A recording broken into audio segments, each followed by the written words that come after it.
السلام عليكم ورحمة الله وبركاته. اللهم صل وسلم وبارك على سيدنا محمد وعلى آله وصحبه أجمعين. ازيكم حبايبي؟ يا رب تكونوا بخير. ما تنسوش اللايك. تمام، صلوا على المصطفى الحبيب. وتعالي بقى نشوف الطريقة بتاعتنا.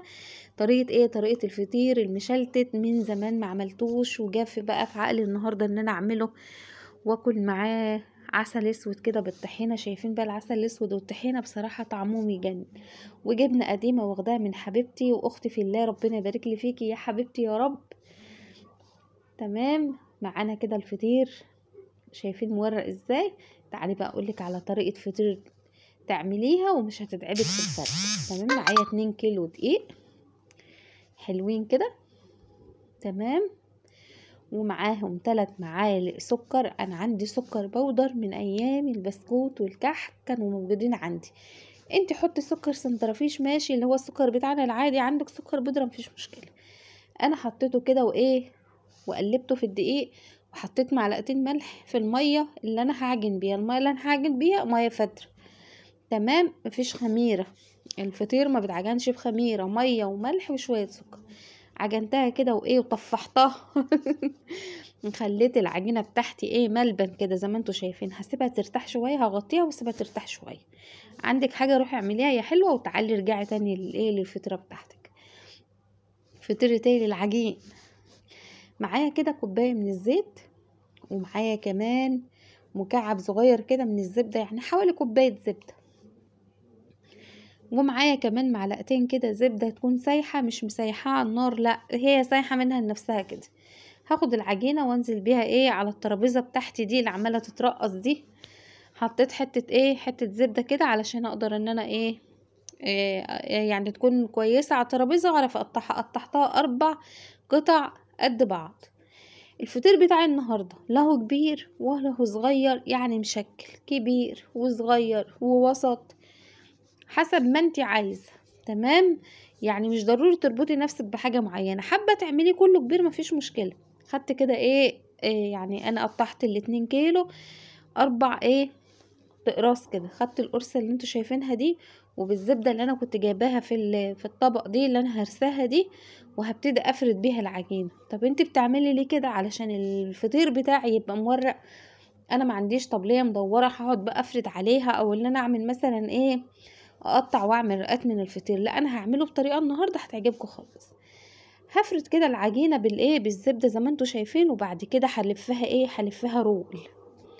الرول ده وانت بتلفيه حاولي وانت بتلفي مط في العجينه بتاعتك، ما يهمكيش مش هتتقطع ولا حاجه. زي ما انتوا شايفين كده بمط فيها واشد.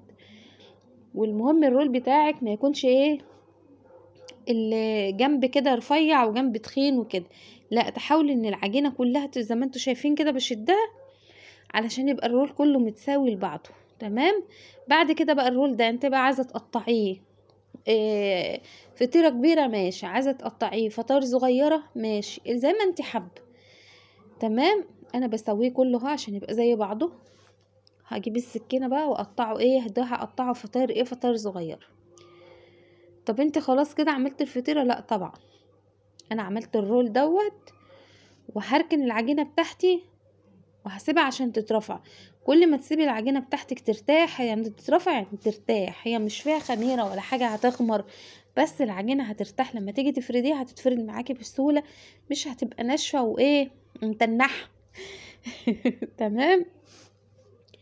هظبط كل تقطيعه قطعتها هعملها مدوره كده، وهجيب صينيه واحط فيها شويه زبده على شويه زيت.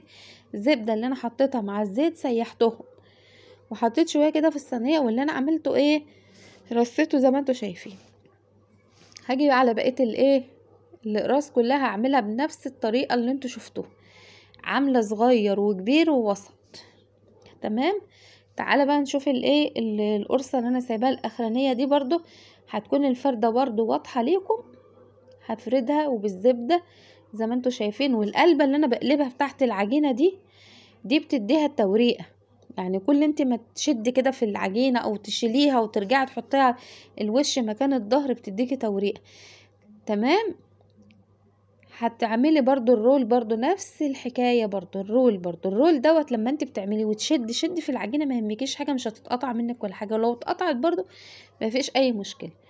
علشان بعد كده لما نيجي نعمل بقى الطريقة بتاعتنا هتبقى هي ورقت من غير احنا ما نفرد بقى الفردة الكبيرة اللي كانت امي وستي بتعملها دي. لا انت كده ورقتيها، بس ورقتيها بايه؟ بطريقة ايه؟ بسيطة. تمام. خليكي معايا بس كده، ما تخرجيش من الفيديو، وان شاء الله هيعجبك وهتعرفي تفردي الفطير بتاعك بكل سهولة. تمام. احنا كلنا شاطرين وكلنا بنتعلم من بعض، بس اللي بيعرف طريقة بيقولها للتاني. تمام. ما تنسوش اللايك يا جماعة حبايب قلبي. هدهن وشها كده بالسمنة بالزبدة والزيت اللي انا عاملاه علشان وشها ما يقشفش. شايفين ده الفطير الصغير اللي انا قطعته، نفس التطبيقة بتاعت الفطير بتاعت امي وستي هطبقها. طب انت ما فردتيش الفردة الكبيرة ليه؟ لان انا اصلا عاملة رول، والرول دوت مورق. تمام. فمش محتاجة ان انا اقعد بقى افرد بقى وارح في العجينة والكلام ده كله. شايفين؟ هفرد وهطبقها نفس تطبيقة الظرف، يمين وشمال واقفل الظرف، يمين وشمال واقفل الظرف زي ما انتوا شايفين كده. طب كوباية الزيت وكوباية الزبدة دي هتكفي؟ اكيد هتكفي، وكمان هتسويها على الفرن كمان، هنسويها في الفرن كمان بنفس مقدار الزيت والزبدة اللي موجود معايا. عايزة تستبدلي الزبدة بسمنة مفيش مشكلة، بس التوريقة اللي انا عاملاها والرول اللي انا عاملاه بيحب الزبدة، لان الزبدة بتكون ملساء مش زي السمنة هتحبب معاكي لما تنشف. تمام. زي ما انتوا شايفين كده هفرد.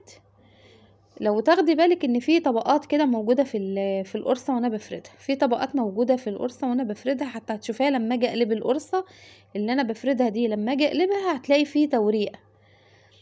عادي التوريقة ديت اللي هو الرول اللي احنا عملناه. هتقفلي برضو الظرف كده، ولا انت فردتي دلوقتي؟ شايفين اهو، لو تاخدي بالك هتلاقي فيه توريقة اهو، وفي معانا العجين كمان قابب ما شاء الله عليه جميل. والفردة بتاعتنا سهلة وبسيطة جدا، تقدري تعملي 100 فطيرة. تمام. هنقفل الظرف كده زي ما انت شايفة، ولا احتاجتي بقى ان انت تجيبي طبلية مدورة، ولا احتاجتي ان انت تقرصي تقريصة صغيرة وتقعدي تعملي كام طبقة ورا بعض. لا لا لا، كل ده لا. شايفين؟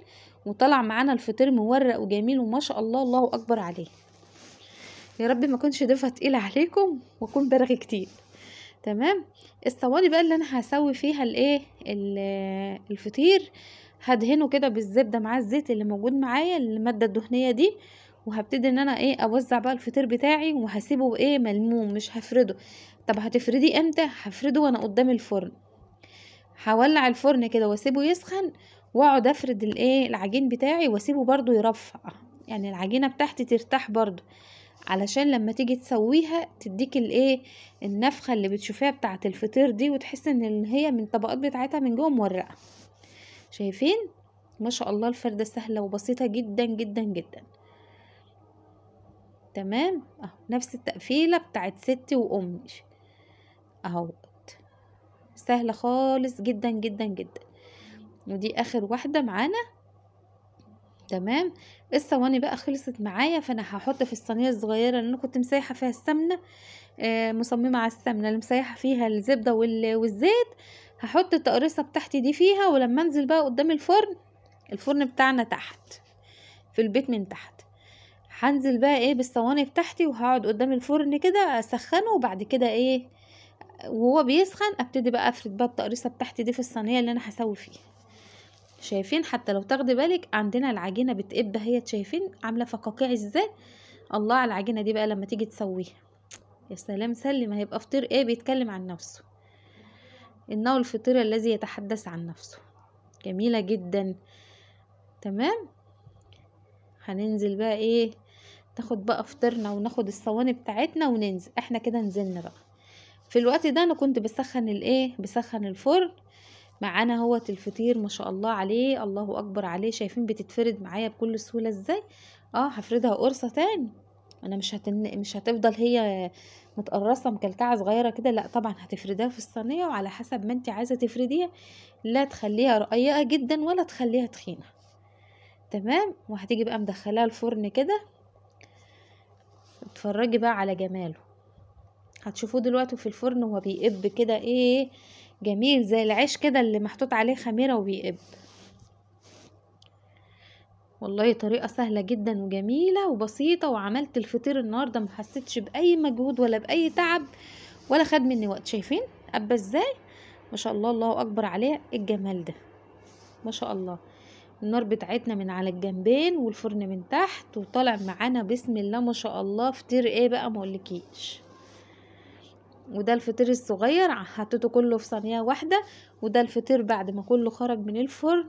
تمام. يمكن الصورة مشبحة شوية علشان البخار، انا بصور بالتليفون. جبت كده فطيرة حطيتها في الطبق مع العسل مع الجبنة القديمة، وايه بقى مقولكمش ايه الطعامة والجمال والعسل. ما احنا بناكل عسل.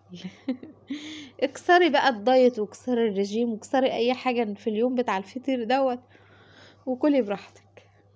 تمام. بألف هنا للي كل وبألف هنا للي شاف. وياريت كده ما تنسونيش باللايك وبدعوة حلوة من اخواتي حبايبي. نشوفكم في فيديوهات كتير ان شاء الله على خير، والسلام عليكم ورحمة الله وبركاته.